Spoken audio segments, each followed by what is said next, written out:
तब मुझे लगा कि मेरा दायित्व बनता है कि मैं देश को अवगत।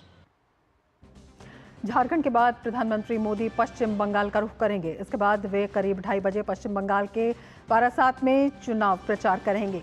वहीं आज शाम 4 बजे प्रधानमंत्री जादवपुर में भी एक जनसभा को संबोधित कर पार्टी के समर्थन में जनता से वोट मांगेंगे। प्रधानमंत्री उत्तर कोलकाता सीट में रोड शो करेंगे। रोड शो से पहले प्रधानमंत्री नेताजी सुभाष चंद्र बोस को श्रद्धांजलि देंगे।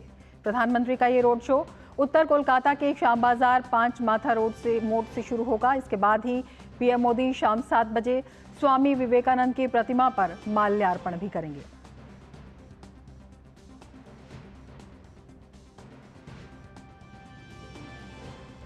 भाजपा नेता अमित मालवीय ने पश्चिम बंगाल के मुख्यमंत्री ममता बनर्जी पर प्रधानमंत्री नरेंद्र मोदी की आज होने वाली रैली में बाधा डालने का आरोप लगाया। साथ ही इस मामले में उन्होंने चुनाव आयोग से हस्तक्षेप करने की मांग की। सोशल मीडिया हैंडल एक्स के जरिए उन्होंने आरोप लगाया कि ममता बनर्जी के निर्देश के तहत कोलकाता पुलिस प्रधानमंत्री के आज होने वाले रोड शो के रास्ते में बनाए गए मंचों को हटा रही है। इसके साथ ही अमित मालवीय ने प्रदेश मशीनरी का खुलेआम दुरुपयोग करने की बात भी कही। आज पीएम नरेंद्र मोदी उत्तर 24 परगना जिले के बारासात संसदीय क्षेत्र के अशोकनगर और दक्षिण 24 परगना जिले के बारुईपुर में चुनावी रैली को संबोधित करेंगे। नरेंद्र मोदी पहली बार कोलकाता में रोड शो करने वाले हैं। लोकसभा चुनाव के आखिरी चरण में पश्चिम बंगाल की 9 लोकसभा सीटों पर 1 जून को मतदान है, जिसके मद्देनजर प्रधानमंत्री नरेंद्र मोदी पश्चिम बंगाल में चुनाव प्रचार करने के लिए आज जाएंगे। अमित मालवीय ने अपने सोशल मीडिया हैंडल एक्स पर लिखा है और गंभीर आरोप लगाए हैं। उन्होंने कहा है कि प्रधानमंत्री के रोड शो के होने वाले रास्ते में जो है अड़चनें पैदा की गई हैं और उनके पास सारी मांगे हैं, लेकिन वे अस्वीकार नहीं करेंगे। और ज़्यादा जानकारी के लिए हमारे साथ प्रसन्नजीत बख्शी कोलकाता से हमारे संवाददाता जुड़े हुए हैं। प्रसन्नजीत, गंभीर आरोप लगाए हैं अमित मालवीय ने, क्या कुछ जानकारी आपके पास है? देखिए रमा, ये जो जगह है नॉर्थ कोलकाता की सैम बाजार से विवेकानंद रोड तक, ये करीब 300-350 साल की पुरानी जगह है। ये हिंदुस्तान के इतिहास में काफी महत्वपूर्ण जगह है।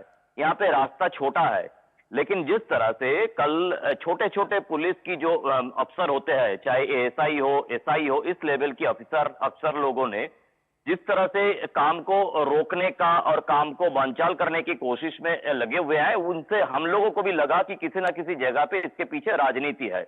अजीब अजीब किस्म का सफाई देने लगे हैं। अगर स्टैम्पीड हो गए तो, अगर गोली चल जाए तो, इस तरह की जो बातें ये लोग कह रहे हैं, तो इसका कोई जवाब किसी के पास नहीं है, ना कि एसपीजी के पास है।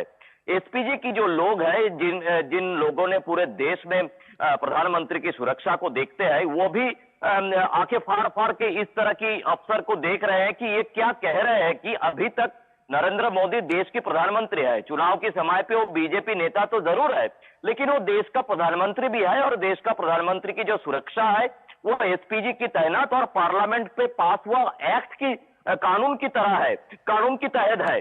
तो यहाँ पे ये जो छोटे छोटे थाने के अफसर और हविलदार लोगों ने जिस तरह से बात कर रहे हैं, ऊपर से अगर इन लोगों के ऊपर किसी तरह के राजनीतिक दबाव नहीं है, तो इनका हिम्मत नहीं हो सकता है कि किसी प्रधानमंत्री की रोड शो के बारे में।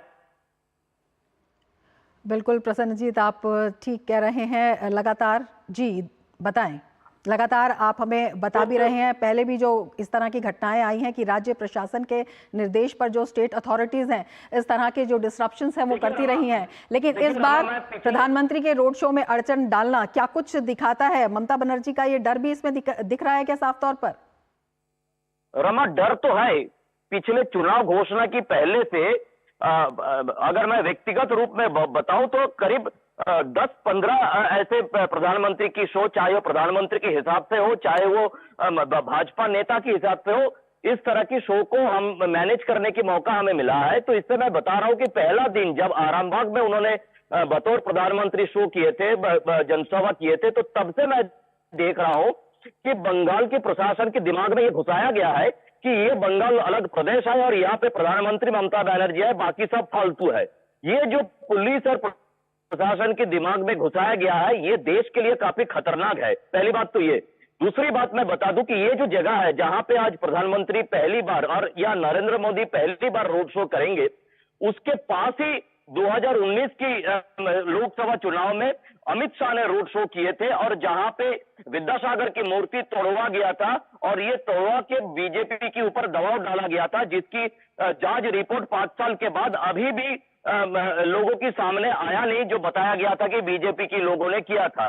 तो अब हमें लग रहा है कि राजनीति के हिसाब से फिर एक वहां पे अफरा तफरी मचाने की एक कोशिश किया जा रहा है किसी ना किसी जगह पे, और ये जो आने वाले 1 तारीख को 9 चुनाव क्षेत्र में चुनाव है, इसके ऊपर किसी तरह से एक प्रभाव डालने की कोशिश किया जाए। लेकिन इनके दिमाग से ये निकल गया है कि अब ये 5 साल में लोग काफी अपने सोच के हिसाब से काफी उन्नति की है, और ये एक प्रधानमंत्री का रैली है। ये मैं अमित शाह देश की गृह मंत्री होने के बावजूद भी मैं कह रहा हूं कि एक गृह मंत्री और एक प्रधानमंत्री के अंदर में जो अंतर है, ये शायद इन सारे राजनीति के लोग जो इस पुलिस के ऊपर दबाव डाल रहे हैं, इनके दिमाग में नहीं है कि एक प्रधानमंत्री होते क्या है, उनका सिक्योरिटी क्या होते हैं, और यहाँ पे अगर किसी तरह की गलत काम करने की कोशिश है, उसका अंजाम कहां तक पहुंच जाएगा और कैसे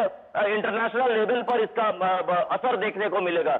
इनके लिए एक ही बात है कि अगर यहाँ पे स्टैम्पीड हो जाए तो, अगर यहाँ पे गोली चल जाए तो ये जो रात भर कहानी चलते रहे, हमें पता नहीं कि अब हम किस तरह से स्थिति को काबू में लाए और लोगों तक इस रोड शो को हाजिर करें। लेकिन जो काम चल रहा है, जो कल पूरे रात हुआ है, वो काफी दुर्भाग्यपूर्ण है और काफी चिंताजनक भी है। रमा, बिल्कुल, राज्य सरकार की जो मंशा है और उसके पीछे जो चुनावी समीकरण है वो साफ तौर पर दिखाई दे रहे हैं। प्रसन्नजीत, आप नजर बनाए रखें। फिलहाल शुक्रिया पूरी जानकारी के लिए।